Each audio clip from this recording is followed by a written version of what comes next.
Burundi bwacu, Burundi wanyibarutse, kahise kawe niko kangize uwundi we, eka ndetse nako niko munezero wanje. Nami Burundi, ninyagaje nkundondera. Mwaramutse canke mwiriwe bivanye naho muherereye. Nitwa Delidris Ayinkamiye, nkaba ndi mu higanwa ryateguwe na Irebe FM.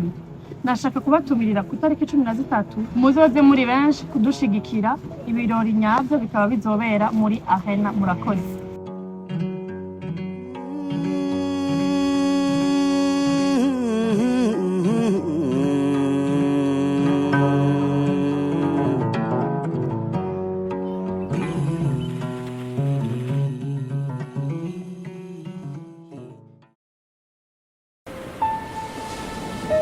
Subiza amaso inyuma witegereze iyo umukenyezi yavuye. Kera umukenyezi nta jambo yagira. Iyo yibarutse umwana w'umukobwa bamufata nk'igitutsi ku muryango, kuko bavuga ngo umukobwa si umwana, mama ngo nakarago kabaraye. Yamara uno musi umukenyezi ari mu bandikisha amateka akomeye cyane y'igihe. Uno musi umukenyezi afise ijwi ricika kure, rikayagira amahanga ivyiza vy'igihugu cacu, nayo akagihurumbira. Ku mazina nitwa Fanny Ravine, umukenyezi yihaye ihangiro yo kwamamaza ivyiza vy'igihugu canje, ivyiza biva mu ngabire zanje, ivyiza binkikuye, nkavyamamaza biciye mu mareresi atandukanye, yigisha, yubaka, agasubiza umunezero n'ikizere ku mitima yari yarasivye. Icifuzo canje ni ukwama nezerewe no kwama mbona abanyikuzi bose banezerewe. Niyo mpamvu rero ndagutumirira we mukunzi wanje, uwo mukunzi w'ibikorwa vyanje, uwo mukunzi w'ireresi ndundi, uzodushigikire dusabikanirize hamwe umunezero uzorangwa mu kibanza Arena kw'igenekerezo rya 13 Kigarama umwaka w'2024 mu gice ca nyuma c'ihiganwa ryitwa Irebe Best Influencer Award. Ivyiza vy'iwacu, umunezero wacu. Jewe ni Segihembe Intore, ndumwe muriko barahanira agashimwe k'abakabura kibano bise mu Congereza Irebe Best Influencer Award. Iyo tuvuze ivyiza by'iwacu, umunezero w'iwacu, twategerezwa gutahura iki? Jewe nk'umurundi nategerezwa gutahura ko ari ukuba umurundi mu mvugo no mu ngiro, ukaziririza ivyo imico n'imigenzo idusaba, no kuzirikana ivyiza biri mu mico n'imigenzo, tutibagiye ukuba umuserukizi mwiza w'Uburundi aho uje naho utemberera hose. Ivyo navyo ntibishobora gukunda udahaye agaciro imico n'imigenzo, iyo dusanga mu rurimi rwacu rwiza rw'ikirundi, na cyane cyane ko rugizwe n'ibisata bibiri bikomeye: amayagwa agize ubuzima bw'umuntu kuva kivuka gushika yitavye Imana, n'indimuro idufasha kwandika ngo dushikirize ubutumwa abana bariya twifuza kubashikanako. Iyo rero turiko turavuga ibi, mba ndiko ndahamagarira umurundi wese kuba umurundi, hatari kwizina gusa, ariko hari mu mvugo no mu ngiro, kugira ngo twese hamwe dushobore kubaka igihugu twozoraga abana na karengo umugabo nica asize sica azize. Ndabatumiriye rero kuzokwitaba ibirori byo kurangiza iriganwa bizoba kuwa 13 Kigarama 2024 muri Arena Club.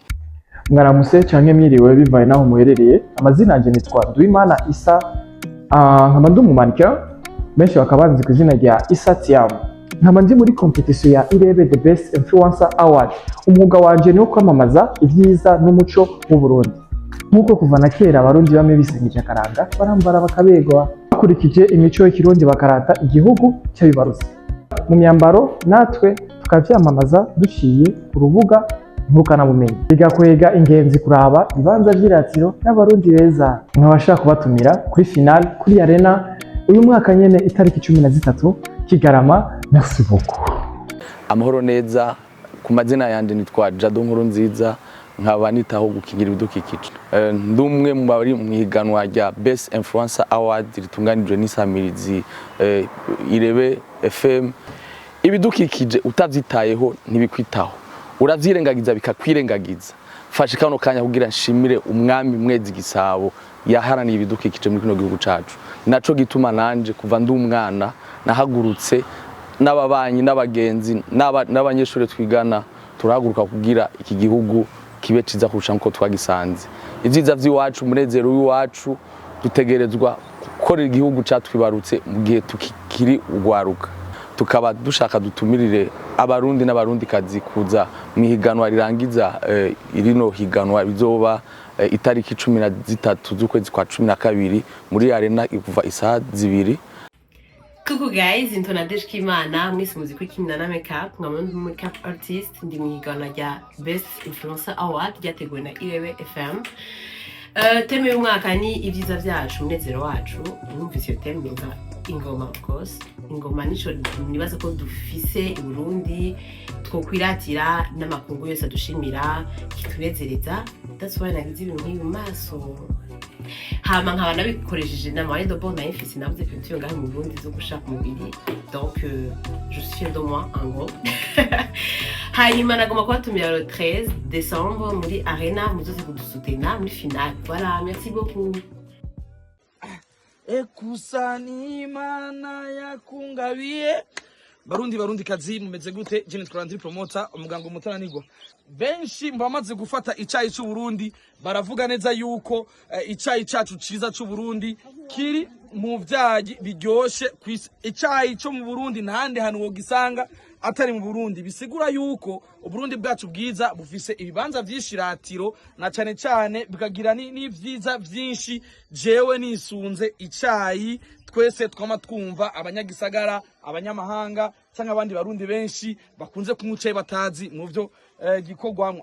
Je nk'umutananirwa rero nimpamvu nari naje ngaha kugira ndabereke ivyiza vy'iwacu nkoresheje igitego cacu c'icyayi.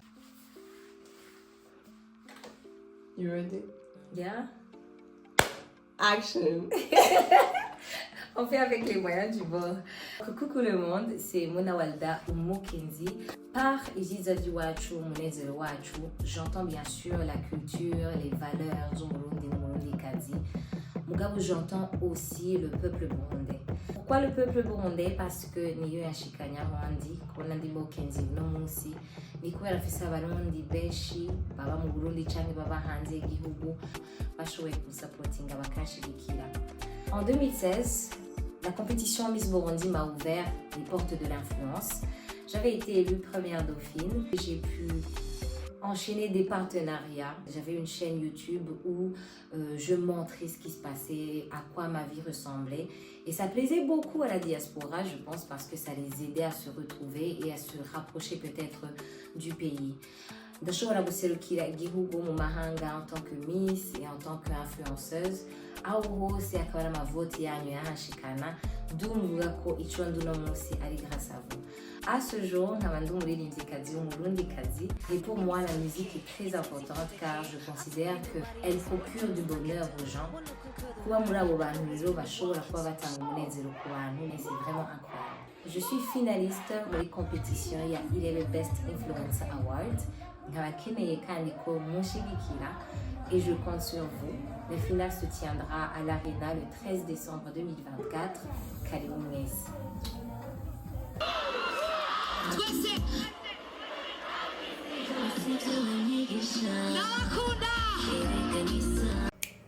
Ladies and gentlemen, je nitwa Haulo Comedien umunyamusaga.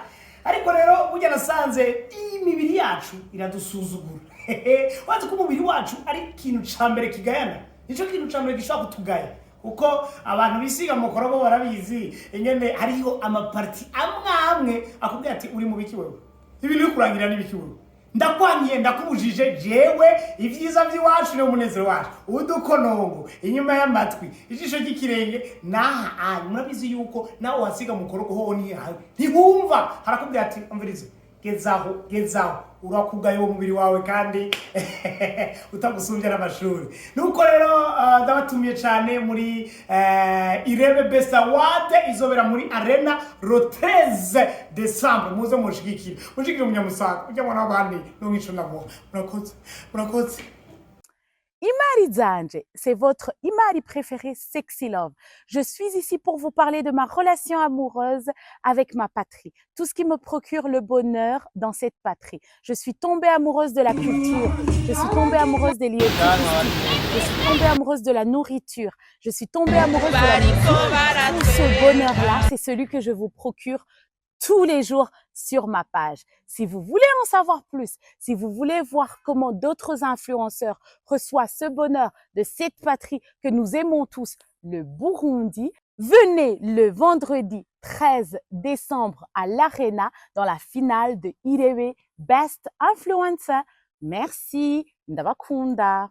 Bonjour à tous, écoutez, c'est Yann Santana, dit votre humble serviteur. Je suis animateur radio et télévision depuis presque 15 ans maintenant et nous avons, grâce justement à ce que nous avons accompli comme travail, nous avons inspiré beaucoup de jeunes.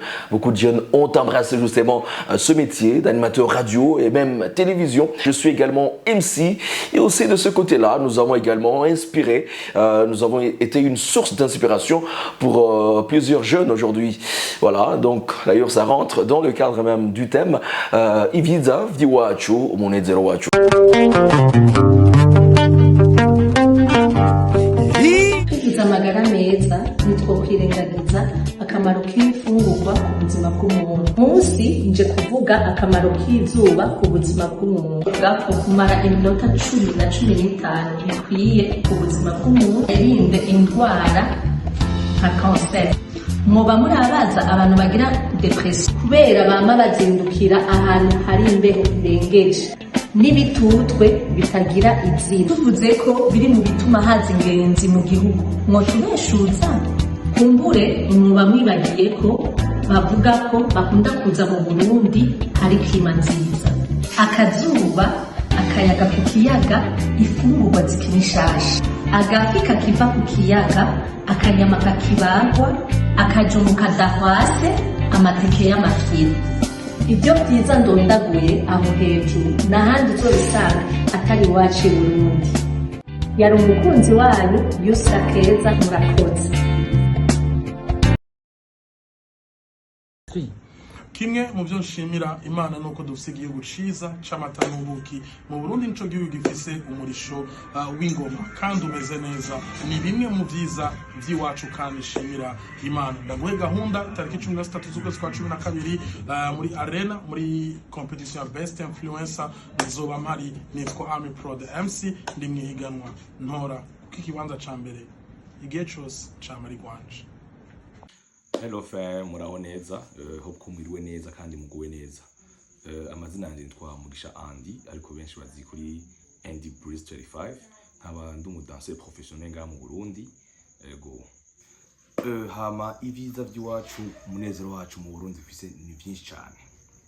Ngo turafise aho abantu bashaka gutembera kandi bakumva bararyohewe. Turafise ugiye i Bururi Arutovu, hariho Pyramide, hariho Source Dini.